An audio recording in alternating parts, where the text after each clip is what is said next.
في اللحظة دي حسيت بكفوفه الصغيرة وهي بتمسك ايدي، وسمعت صوته اللي كان أقرب للهمس. كان بيردد كلام مش عارفة هو ايه بالظبط. وبعد شوية حسيت ان الجو حرارته بتزيد بالتدريج، لحد ما فعلا بدأت أحس ان في نار ماسكة في جسمي. وسمعت صوته بيقول: سيبها واخرج ولك مني الأمان. مش هقدر أوصف حسيت بإيه وقتها، بس جسمي اتنفض وسمعت صوت حد غيري طالع مني. بدأ يضحك ضحك مستفز. الطفل بدأ يردد آيات معينة، ومع قرايته حسيت إن في كهربا ماسكة فيا. ما كنتش قادر أسيطر على نفسي، بس فجأة حسيت برقبتي وهي بتترفع لفوق، والشال اللي كان على وشي وقع. ووقتها شفت سقف الأوضة اللي كنا قاعدين فيها. بصيت على الطفل اللي قدامي، كان لسه بيكمل قراية. كنت حاسة بخوفه مني رغم إنه كان بيكابر. قربت منه ووطيت لحد ما وصلت لمستواه. مديت إيدي وكتمت بقه، لكن كان بيقاوم. بدأت أخنقه علشان يوقف قراية، بس مرة واحدة جسمي كله اتشنج والدنيا ضلمت. كنت في مكان غريب، أرضيته بلاط قديم، وفي واحدة مربوطة بجنزير في آخر الأوضة، هدومها مقطعة وشعرها منكوش. صوت عياطها عالي. بصيت حواليا بخوف، وبعدين قمت وقربت منها بحذر، وقبل ما اتكلم رفعت راسها وبصت لي. ساعتها شفت عينيها مخلوعة من مكانها، ولسانها مقسوم نصين، أما على جبينها فكانت مكتوبة كلمة غريبة. وفجأة صرخت في وشي بغضب. وقتها حسيت إن الدم اتجمد في عروقي. اتنفضت من مكاني وصرخت أنا كمان بفزع. مساء الخير والسعادة على كل متابعي برنامج المغارة. أنا مصطفى محمود، ودلوقتي معادنا مع قصة جديدة مستوحاة من أحداث حقيقية حدثت بالفعل، من كتابة ليزا زغلول، إعداد شاد إسماعيل. كالعادة بفكركم ما تنسوش التفاعل، ولو مش مشترك هكون سعيد جدا بانضمامك للقناة.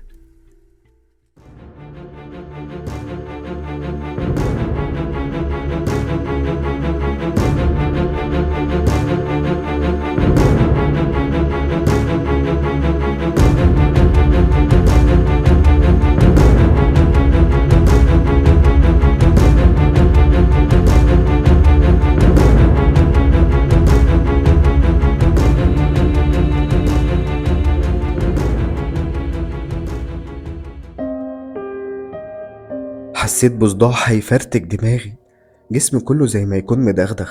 حاولت افتح عينيا بس ما قدرتش. وفي نفس اللحظة سمعت مستر عادل وهو بيقول: ها يا دكتور، طمنا الله يبارك لك، بس انت فيها ايه؟ اطمن، هي احسن دلوقتي، بس واضح انها مش مهتمة باكلها ومش بتنام كويس، وده اللي نزل ضغطها ووصلها لحالة فقدان الوعي دي. عامة احنا هنركب لها محاليل وهنعمل لها حبة تحاليل كده علشان نطمن اكتر. ماشي يا دكتور، اعمل اللازم وانا هبلغ اهلها حالا. اهلها؟ امال مين حضرتك؟ انا استاذ عادل عبد القوي، مدرس كيمياء. وايه علاقتك بيها؟ بس انت بتاخد درس عندي، واغمى عليها في السنتر فجبناها انا وصحباتها على المستشفى هنا. طيب، يا ريت تبلغ اهلها وما تتحركش من هنا لحد ما يوصلوا. حاضر يا دكتور، هبلغهم فورا، بس انت اعمل اللازم. كل اللي فاكراه اني كنت في درس مستر عادل كالعادة، بس فجأة الدنيا اسودت في وشي وحسيت اني دايخة ومش قادرة استحمل، ووقعت من طولي. بس مش عارفة بعد كده ايه اللي حصل، وجيت المستشفى ازاي. كنت حاسة اني باخد نفسي بالعافية. فتحت عيني بضعف، لقيت بنتين من اللي كانوا معايا في الدرس واقفين جنب السرير. أول ما خدوا بالهم إني بفوق نادوا على مستر عادل، اللي أول ما شافني ابتسم. الحمد لله على السلامة، ينفع تقلقين عليكي كده؟ شد حيلك يا بسنت، احنا داخلين على امتحانات ومش وقته تعب خالص. والله يا مستر أنا بذاكر وبعمل اللي عليا، بس مش عارفة إيه اللي حصل. لازم وانت بتذاكري ما تجهديش نفسك، لأنك لو تعبتي هتقعي ومش هتعرفي تكملي مذاكرة. عامة أنا كلمت أهلك وهم جايين في الطريق. ما كانش لازم تقول لهم، زمانهم اتخضوا ويقلقوا عليا. ما تخافيش، انا وصلتها لوالدك بالراحه. بس يا مستر، قطع كلامنا دخول الممرضه اللي دخلت وابتسمت في وشي وبدات تركب المحلول. كنت متوتره وخايفه، عشان كده خدت وقت على ما ركبته. ولما خلصت قالت لي: لو حسيتي بحاجه ابقي نادي عليا. مستر عادل وقفها وقال لها باستغراب: طيب مش المفروض في تحاليل الدكتور عاوزها منها؟ ما سحبتيش عين الدم بالمرة ليه؟ ما ينفعش اسحب دم منها وضغطها واطي كده، لازم نستنى لما الضغط يتظبط الاول، بعدها ممكن نسحب العينة براحتنا. قلت له خلاص يا مستر، هي اكيد قادرة وعارفة شغلها. كنت حاسة ان الممرضة مش طايقاه، بس مشيت وسابتنا علشان تشوف شغلها. بعد شوية اهلي وصلوا، كان الخوف والقلق باين عليهم. امي اخدتني في حضنها وفضلت تطبطب عليا.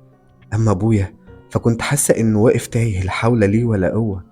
شكله كان قلقان عليا، قرب مني وبس راسي وقال لي: انت كويسة يا بسنت؟ مستر عادل هو اللي رد عليه وقال له: ما تقلقش يا حاج، بسنت كويسة، الدكتور لسه مطمني عليها وقال لما ضغطها يتظبط هيسحبوا منها عينة دم علشان التحاليل، وبعد كده هتروح البيت معاكوا عادي. مش عارف كان مستخبي لنا كل ده فين. الحمد لله انها جت على قد كده يا راجل يا طيب. الحمد لله. معلش يا مستر عطلناك معانا، وانت اكيد عندك شغل ومواعيد. لا ولا يهمك، دي زي بنتي، اهم حاجة اننا اطمنا عليها.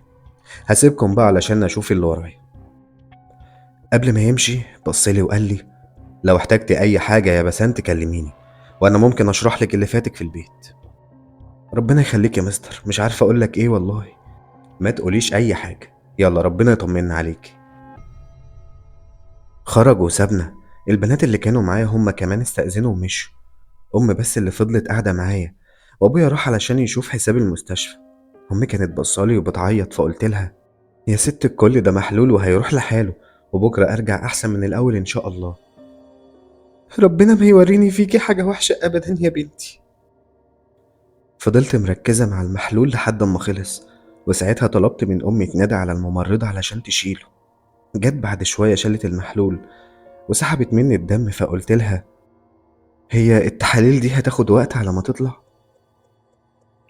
بصي، في تحليل صورة دم شاملة، ده ممكن لو قعدته ساعة نتيجته تكون طلعت وتوريه للدكتور قبل ما تمشي، لكن بقية التحاليل نتيجتها هتظهر بكرة. فضلت قاعدة في مكاني. بابا دفع الحساب وجه علشان يطمن عليا، فقلت له: ساعدني يا بابا عشان اقعد، انا مش مرتاحة كده. يوه يا بسنت، ما انا قاعدة جنبك يا بنتي من ساعتها، ما قلتليش ليه؟ مش عايزة اتعبك يا امي، انا عارفة ان ظهرك وجعك. ربنا يكون في عونك يا حبيبتي. تعبك راحة يا ضنايا، ده انت بنت وحتة مني، معقولة هتعب لما اسندك؟ ربنا ما يحرمنيش منك يا امي. بابا سندني، واول ما قعدت بصيت حواليا، كان على كل سرير ستارة محوطاه من الناحيتين. اصوات الناس اللي معايا في نفس الاوضة كانت داخلة في بعضها، اللي جاي زيارة واللي تعبان. المهم فضلت قاعدة كده لحد ما لقيت الممرضة داخلة علينا وبتقول: نتيجة التحاليل ظهرت وعرضتها على الدكتور، هو عنده مرور واكيد هيعدي عليكي. الدكتور اتأخر قوي، استنيناه حوالي ساعة إلا ربع، لحد ما اتفاجئنا بيه وهو بيشد الستارة وداخل. سلم على بابا وماما وبصلي ثواني قبل ما يقول: بس انت عندها شوية مشاكل بسيطة كده. أمي شهقت بخضة وخبطت بإيديها على صدرها. مشاكل إيه يا دكتور، كفالة الشر، بنتي فيها إيه؟ اهدي يا حاجة ما تقلقيش، مبدئيا هي عندها أنيميا حادة، وسرعة الترسيب عالية قوي عندها. هي إيه سرعة الترسيب دي يا دكتور؟ نوديها لدكتور إيه يعني؟ مش هتوديها لحد يا ست الكل، سرعة الترسيب دي مش مرض، ده عرض لمرض معين. أكيد بسنت عندها التهابات في جسمها، علشان كده نسبة سرعة الترسيب عالية. طب والحل إيه يا دكتور؟ هنديها مسكنات آمنة ومضادات للتورم وكذا نوع دواء. ما تقلقيش هتخف لو انتظمت على العلاج بتاعها إن شاء الله. ربنا يطمنك يا دكتور. أهم حاجة تاكل كويس. إن شاء الله، ده أنا هأكلها بإيديا علشان أضمن إنها هتاكل. أصلها عنادية شوية. ربنا يبارك لكم فيها، تقدروا تروحوا بيها دلوقتي وحد يعدي بكرة ياخد نتيجة بقية التحاليل ويوريها لي علشان نطمن أكتر. حاضر يا دكتور، وأنا راجع من الشغل بكرة هعديهم عليك. ربنا يقويك يا حاج، وحمد لله على سلامة بنتكم، هاتولها العلاج اللي في الروشتة ده وتمشي عليه لحد ما تخلصوا. تسلم يا دكتور، ربنا يوقف لك ولاد الحلال. بابا مد ايده وخد الروشتة، وماما سندتني علشان اقوم. خرجت من المستشفى للبيت على طول. يا دوب التوك توك وقف قدام الصيدلية، أبويا نزل جاب العلاج وبعدها كملنا طريقنا لحد ما وصلنا للبيت. ما كنتش حاسة بالدنيا من حواليا، جسمي كله بيوجعني زي ما يكون حد ضاربني علقة موت مكسر فيها عظمي. دخلوني أوضتي وساعتها أمي دخلت المطبخ بعد ما قالت لي هروح أحضر لك أكلة ترمي بيها عظمك بدل الصفار اللي مالي وشك ده. ضحكت وأنا بقول في سري الحمد لله يا رب إني رجعت بيتي سليمة. أبويا حط العلاج جنب السرير، بعدها بدأ يقول لي على مواعيد كل علاج هاخده إمتى وكده. كان في منه أقراص هتتاخد قبل الأكل، فجاب لي مية وخدتها على ما ماما تجهز الأكل. مش عارفة نمت إمتى، بس كنت حاسة إن عينيا بتقفل غصب عني، وما حسيتش بنفسي غير وأمي بتنادي عليا بسنت، يا بسنت قومي يلا يا ماما عشان تاكلي وتاخدي علاجك اللي بعد الأكل. ماليش نفس يا ماما. لا مفيش حاجة اسمها ماليش نفس، انت لازم تاكلي علشان تاخدي علاجك، ما ينفعش تقعدي من غير أكل، أديكي شفت اللي جرالك. قعدت جنبي لحد ما خلصت أكل، وساعتها ناولتني كوباية مية والعلاج. كنت حاسة إن دايخة ودماغي تقيلة، حتى هي لحظة ده ولقيتها بتقولي نميلك شوية بدل ما انت بتتطوحي كده، حاولي ترتاحي يا حبيبتي. ما قدرتش أرد عليها، فردت جسمي بالراحة على السرير وغمضت عينيا باستسلام ورحت في النوم. تاني يوم الصبح بدأت أحس إن الدنيا أهدى شوية، ومع انتظامي على العلاج بقيت كويسة ورجعت طبيعية، مفيش صداع ولا دوخة. وعدوا 3 شهور دخلت فيهم الامتحانات ونتيجتي طلعت والحمد لله، جبت مجموع كبير واتقبلت في كلية طب. بس مش عارفة ليه بعد ما عدوا ال3 شهور بدأت أحس بحاجة غريبة بتحصل، بحس بصداع وجسمي تقيل، وبسمع زي ما يكون في حد بيكلمني. مش عارفة ده بيحصل ليه، مع إني كنت لسه باخد الدواء اللي الدكتور قالي عليه وما فوتش أي جرعة. لكن فجأة وقبل الدراسة ما تبدأ بكام يوم كل حاجة اتطورت بسرعة، لحد ما في مرة صحيت على صوت صريخ جنبي. فتحت عيني بخوف، بصيت يمين وشمال ما لقيتش فيه حاجة غريبة. أمي كانت قاعدة على طرف السرير فقلت لها هو في إيه؟ مين اللي بيصوت كده؟ بيصوت فين يا حبيبتي؟ ده تلاقيه كابوس ولا حاجة. مش عارفة يا ماما، حاسة إن قلبي مقبوض وخايفة. صوت الصريخ كان قريب قوي من ودني زي ما يكون كان في حد جنبي وبيصرخ. اهدي كده يا بسنت واستعيذي بالله من الشيطان الرجيم، وتعالي نروح لجدك شوية، اهو تغيري جو وتسلمي عليه قبل ما تسافري وتنشغلي في جامعتك. لا ماليش نفس اخرج ولا اشوف حد، خليني هنا وروحي انتي. لا مش هخرج واسيبك. فضلت قاعدة جنبي بتلعبلي في شعري لحد ما رحت في النوم تاني. المرة دي صحيت من النوم على صوت حركة غريبة تحت السرير اللي كنت نايمة عليه. ناديت على ماما كذا مرة من غير ما افتح عيني، كنت فاكرة انها لسه قاعدة معايا في الأوضة وبتطلع حاجة من تحت السرير، بس قلقت لما ملقتش منها رد. فتحت عيني وبصيت حواليا ملقتهاش. قربت من حرف السرير ورفعت الملاية وميلت شوية علشان أشوف فيه إيه، وساعتها حسيت إن قلبي هيقف من الصدمة. فضلت متنحة. تحت السرير كان فيه قطة سودا وعينيها حمرا. على ما دماغي جمعت اللي شفته كان باب الأوضة بيتفتح. ساعتها اتخضيت أكتر ووقعت من على السرير على دماغي. ماما نادت على بابا بصوت عالي وطلعت تجري عليا وقومتني. انت كويسة يا بسنت؟ حاسة بحاجة يا قلب أمك؟ آه أنا كويسة يا ماما ما تقلقيش. يا حبيبتي مش تاخدي بالك، إيه اللي منيمك على حرف السرير كده؟ ما كنتش نايمة على الحرف، أنا كنت بشوف إيه اللي تحت السرير. هيكون إيه اللي تحت السرير؟ ما انتي عارفة إني ما بحطش حاجة. لا لا، أنا شفت قطة تحت السرير شكلها يخوف قوي، مش عارفة دخلت هنا إزاي. طيب اهدي بس كده يا محمود، أبوكي ده هيجيب لي جلطة، مفيش مرة نادي عليه ويرد من أول مرة. دخل أبويا وهو بيقول إيه في إيه؟ هي الدنيا طارت؟ بصلي باستغراب وقال لي إيه اللي مقعدك على الأرض كده يا بسنت؟ شوف بس إيه اللي تحت السرير عشان البنت خايفة وبتتنفض. قرب من السرير وقعد على الأرض وبص تحته، وبعدها بصلنا وقال باستغراب خايفة وبتتنفض من إيه؟ مفيش حاجة تحت السرير. لا والله، أنا شفت قطة سودا وعينيها حمرا. يا حبيبتي تلاقيكي مش مركزة وتهيألك ولا حاجة. قال كده وسابنا وخرج من الأوضة. ماما سندتني لحد ما وقفت وقعدتني على السرير، بعدها قعدت جنبي وفضلت تطبطب عليا، حاولت تغير الموضوع واتكلمت على الجامعة وحياتي الجديدة. ما تخافيش، هتخلصي الكلية بتاعتك وتبقي أحسن دكتورة في الدنيا كلها. إن شاء الله يا أمي. تفكيري كله كان في القطة اللي شفتها تحت السرير. مركزتش مع ماما غير لما هزتني بالراحة وقالت لي تعالي نطلع نقعد في البلكونة شوية بدل ما انتي حابسة نفسك في الأوضة كده. مش قادرة يا أمي والله، حاسة إن عظمي كله مكسر. قومي بس وتسندي عليا، يلا قومي. قمت معاها. كنت حاسة إن رجليا مش شايلاني. وصلنا البلكونة وقعدتنا على الكرسي، ودخلت تعمل لنا كوبايتين شاي. الجو كان فيه لسعة برد خفيفة كده. البلكونة نفسها كانت هادية. بيتنا بعيد شوية عن البلد، الجو حواليه هادي حبتين. كان في كراسي خوص كده في البلكونة، وفجأة لقيت كرسي منهم اتحرك. تنحت وفضلت متجمدة في مكاني، لا قادرة اتكلم ولا قادرة اتحرك. عيني كانت متثبتة على الكرسي اللي بيتحرك من غير ما حد يلمسه. ما هو ما كانش في حد غيري في البلكونة. وفي الوقت ده حسيت بحركة ورايا. اتنفضت من مكاني ووقفت على سور البلكونة.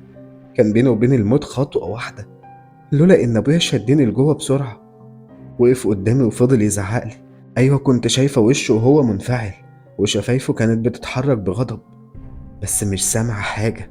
حطيت ايدي على وداني وقعدت في الارض وفضلت اصرخ بصوت عالي. حسيت بجسمي كله بيتهز. فتحت عينيا لقيت امي قاعدة قدامي على الارض وبتعيط. نزلت ايديا واترميت في حضنها وفضلت اعيط بحرقة. كنت سامعاها وهي بتقول لابويا البنت دي مش طبيعية، بنتك فيها حاجة. هيكون فيها ايه يعني؟ ما هي لسه طالعة من المستشفى، طبيعي تكون تعبانة. لا انا حاسة ان بنتي دي مش طبيعية، في حاجة معمولة لها وحاجة كبيرة كمان. شايف البنت بتتنفض ازاي؟ تقصدي ايه؟ ومين اللي هيعمل للبت حاجة يعني؟ دي عيلة لسه لا راحت ولا جت. تضمن منين ان اختك ما تكونش عاملة لبنتي حاجة عشان ما تفلحش؟ يا سلام، اختي هتعمل كده ليه ان شاء الله؟ اسأل نفسك، انت مش عارف انها بتغير مني اكمنها يعني ما بتخلفش؟ بقولك ايه، اقصري الليلة دي. يعني هو انا بكدب؟ انت مش عارف انها كانت عاملة لي قبل كده احجبها عشان ما خلفش ولا هتنكر؟ ما بنكرش، بس هي خلاص ربنا هداها واحنا خلفنا. ليه نفتح في مواضيع قديمة بقى؟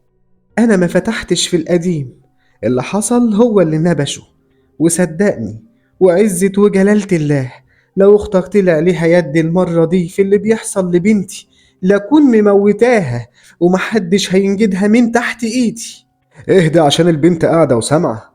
ههدى وهاخد بنتي واغور من البيت ده عشان انت وعيلتك عالم مقرفة ومش سالكة. هتروحي فين في نصاص الليالي كده؟ اهدي والصباح رباح، ربنا يحلها من عنده. بيت ابويا اولى بيا لحد ما اطمن على بنتي. لا حول ولا قوة الا بالله. كان نفسي اصرخ في الوقت ده واقول لهم كفاية بقى، بطلوا خناق، انا تعبت. بس كنت حاسة ان في ايد محطوطة على بقي وكتماه. وسامع صوت جنب ودني الشمال بيقول لي قومي، قومي ارمي نفسك واخلصي من كل المشاكل اللي في حياتك. سبت امي وقربت من سور البلكونة تاني. ما كنتش قادرة اقاوم الصوت اللي سامعاه. وفجأة لقيتها هي وابويا ماسكيني وبيبعدوني عن السور. امي كلمت جدي وجي خدنا انا وهي. الساعة كانت داخلة على 1:30. بيت جدي بعد بيتنا بكام شارع. اول ما وصلنا وقعدنا، ماما حكت له كل اللي حصل. بعدها بصلي وسألني مالك يا بسنت، احكي لي فيكي ايه؟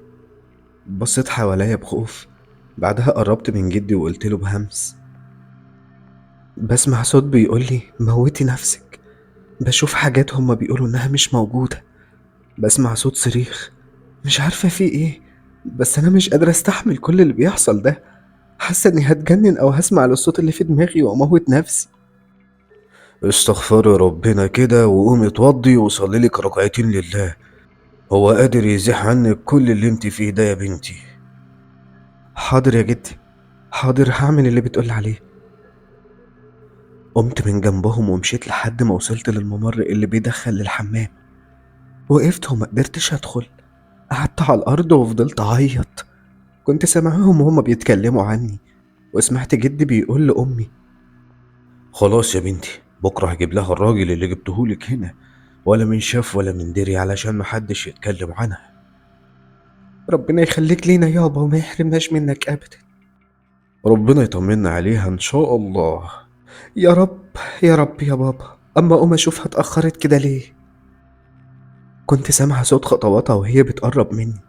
شهقت لما لقيتني قاعدة على الأرض وجريت عليا وقالت لي: مالك يا حبيبتي؟ ايه اللي مقعدك كده؟ انت كويسة؟ مش قادرة ادخل اتوضى، حاسة ان في حاجة كانت معلقة نفسي. بس بلاش تخليني اصلي دلوقتي. طيب، اهدي. اهدي بس وكل حاجة هتبقى كويسة ان شاء الله. يا حاج، يا حاج تعالى الحقني يا حاج. جه جبت كاري وسألها وهو مخضوض: ايه في ايه؟ بس انت مش قادرة تتوضى ولا تصلي، بتقول في حاجة كاتمة على نفسها، اعمل معاها ايه؟ طب دخليها الأوضة وأنا هرقيها لحد الصبح لما نشوف هنعمل إيه. قمت معاهم ودخلت الأوضة. في البداية ما كانش في حد غيري أنا وأم وجدي، بس بعد دقايق لما بدأ يقرأ حسيت إن جسمي كله بيتنفض.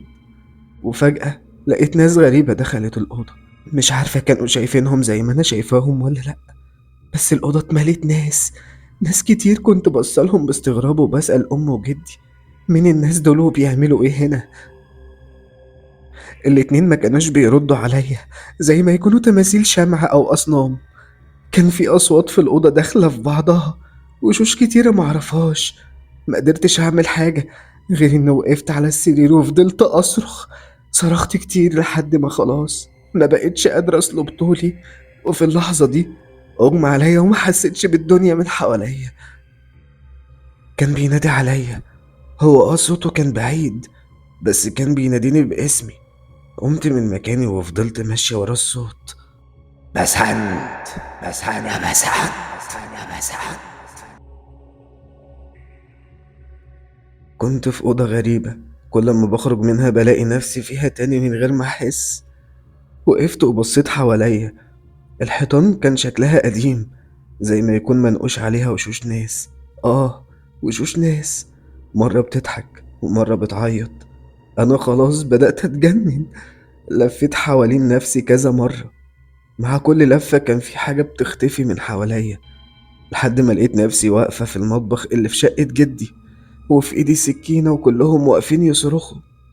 أمي كانت بصالي وبتقولي: بلاش، أنا ماليش غيرك في الدنيا دي، استحملت عشانك كتير، ارمي السكينة دي وما تأذيش نفسك.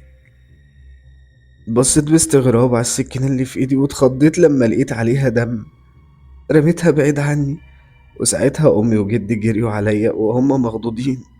بصيت لهم باستغراب وقلت لهم: هو ايه اللي حصل؟ انا جيت هنا ازاي؟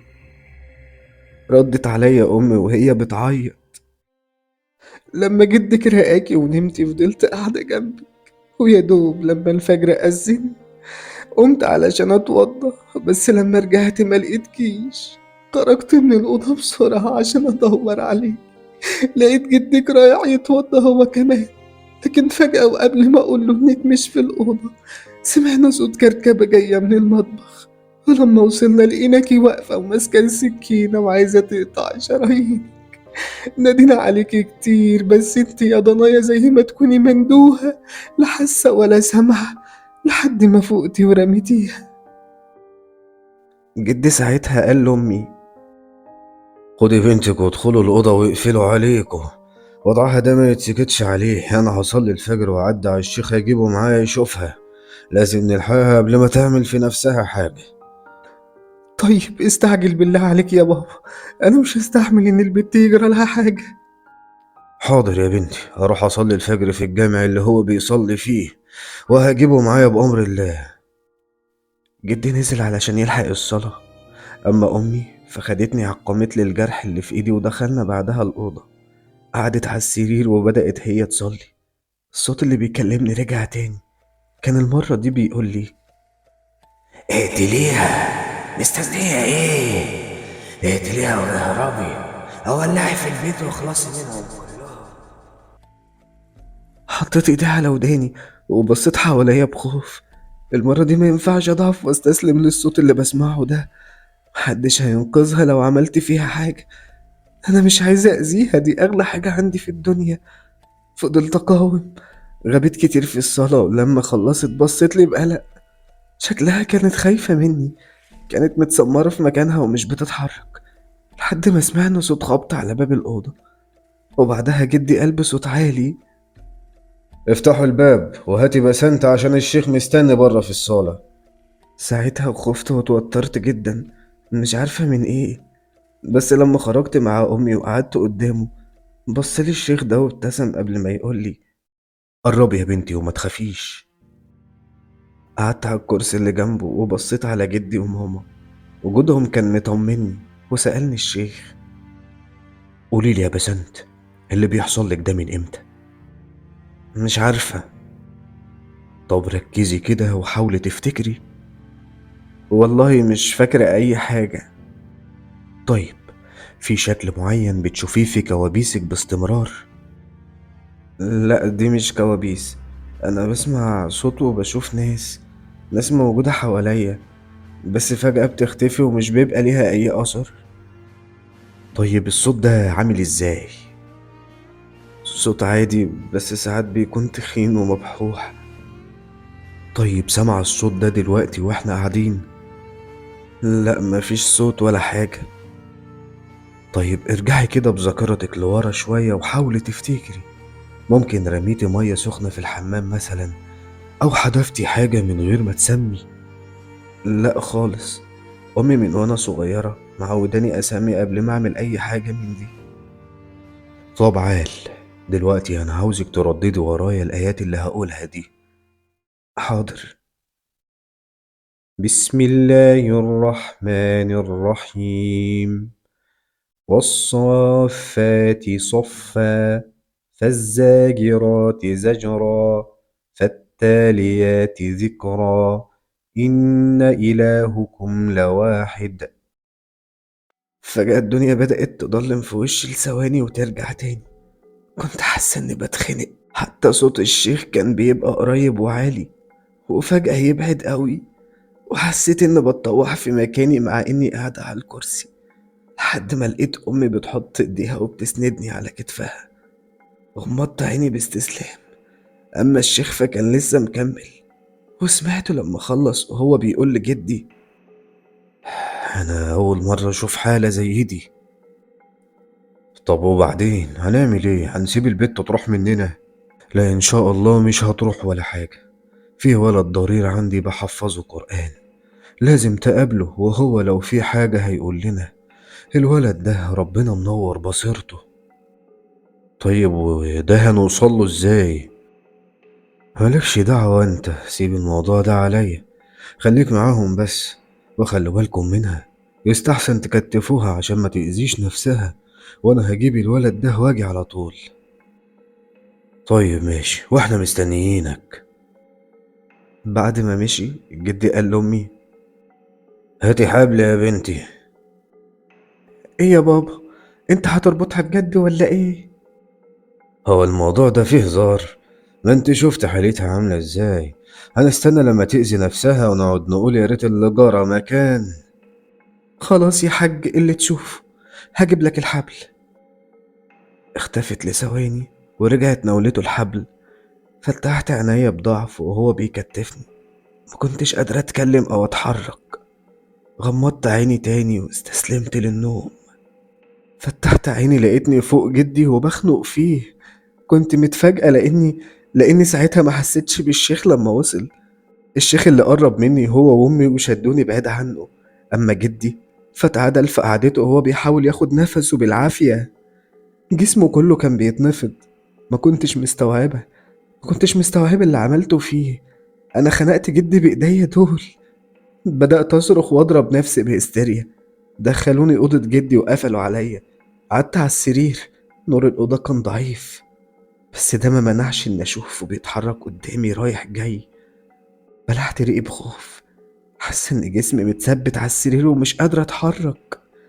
فجأة قرب مني، مد إيديه وبدأ يخنقني. روحي خلاص بتروح مني. ما كنتش قادرة حتى أتشاهد. بس لقيتني بنادي على جدي وبقوله: ما تسيبنيش، ما تسيبنيش يا جدي. فتحت عيني واتنفضت من على السرير.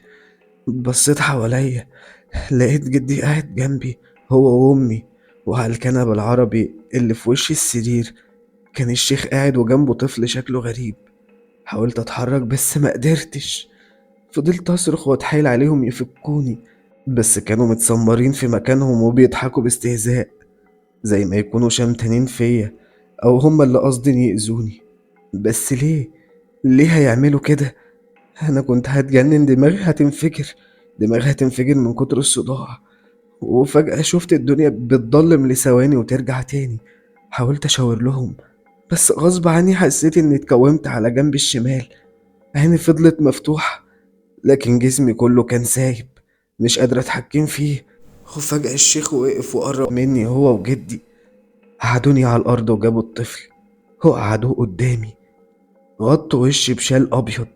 كنت سامعة جدي وهو بيسأل الشيخ: احنا مش هنغطيه ولا ايه؟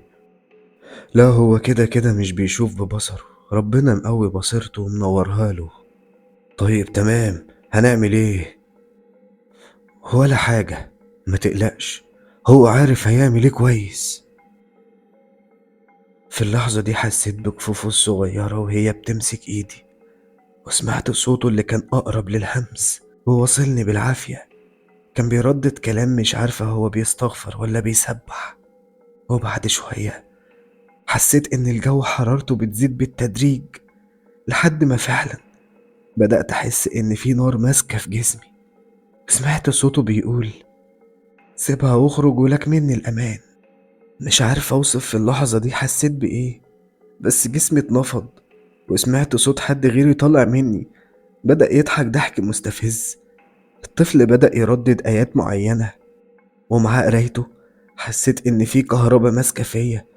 ما كنتش قادر أسيطر على نفسي، بس فجأة حسيت برقبتي وهي بتترفع لفوق، والشال اللي كان على وشي وقع. ووقتها شفت سقف الأوضة اللي كنا قاعدين فيها. بصيت على الطفل اللي قدامي، كان لسه بيكمل قراية. كنت حاسة بخوفه مني رغم إنه كان بيكابر. قربت منه ووطيت لحد ما وصلت لمستواه، مديت إيدي وكتمت بقه لكنه كان بيقاوم.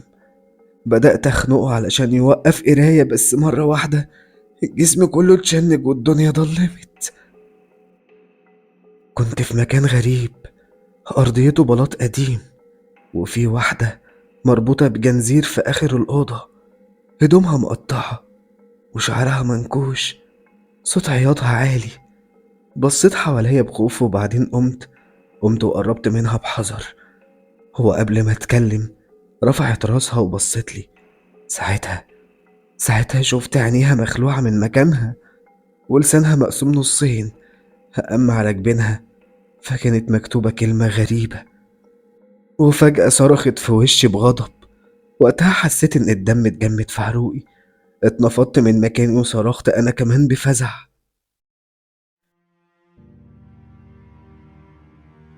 لما فتحت عيني لقيت نفسي في الأوضة على الأرض قدام الطفل الضرير.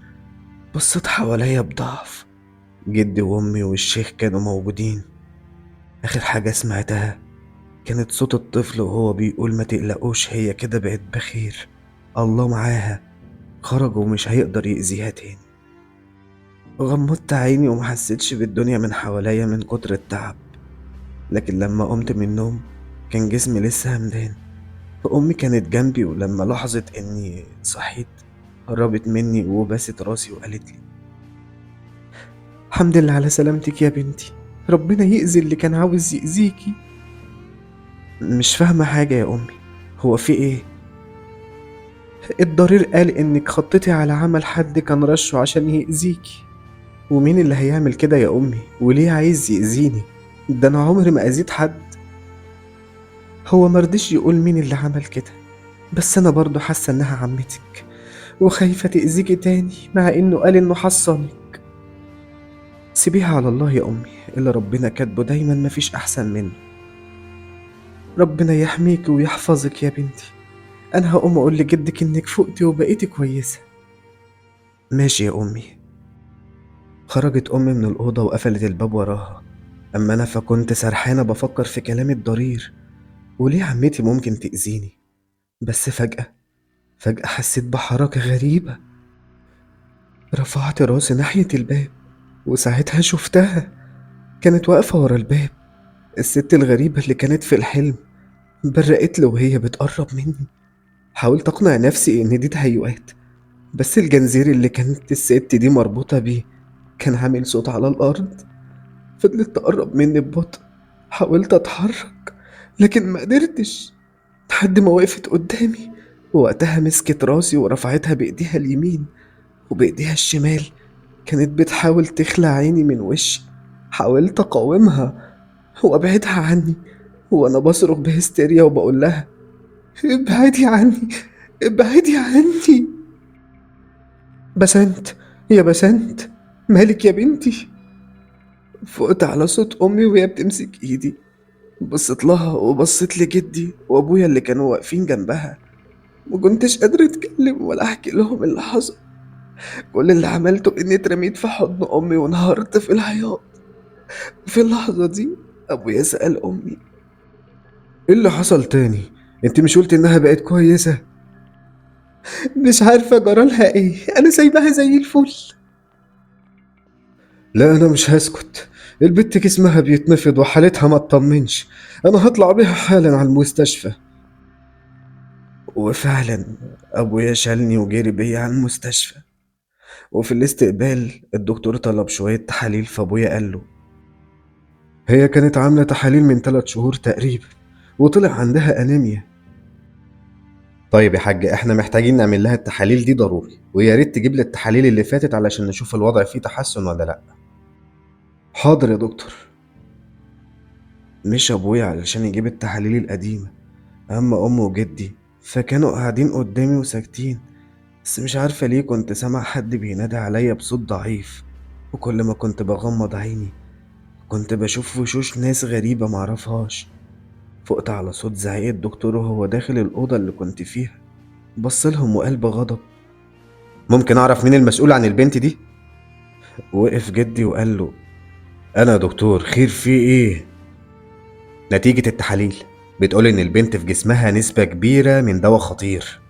دواء خطير بيعمل ايه يعني يا دكتور؟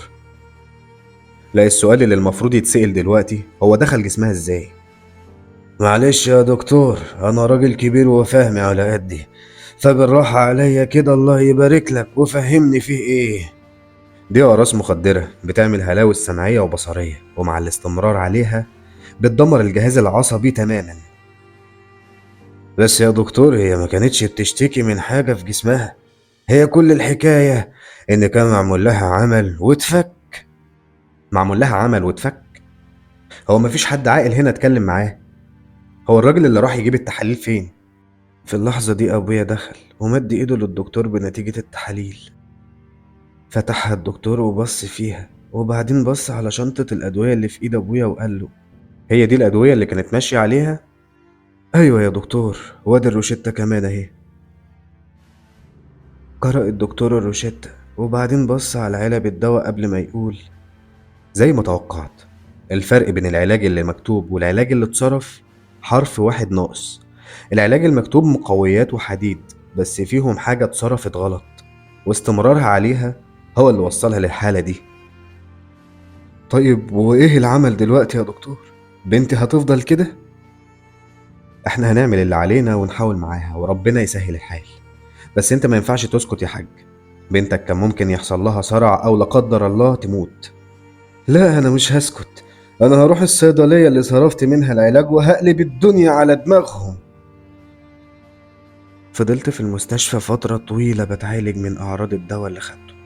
أوقات كتير كنت بتمنى الموت من كتر اللي بشوفه وبسمعه، بس الحمد لله مع الوقت بدأت أفوق وأرجع زي الأول. وبعدها رجعت البيت وانتظمت في دراستي في كلية الطب. بعد ما خلصت كلامها بصت لنا الدكتورة بسنت وقالت: شفتوا بقى إن غلطة واحدة من الصيدلي كانت ممكن تموتني؟ أنا حبيت إن ده يكون أول درس تتعلموه في الكلية، عشان طول فترة الدراسة وبعد ما تخلصوا تفضلوا فاكرينه وفاكرين إن مهنتنا دي الغلطة فيها بتساوي حياة بني آدم. بني آدم لجأ لنا علشان ننقذه، ولازم نكون قد المسؤولية.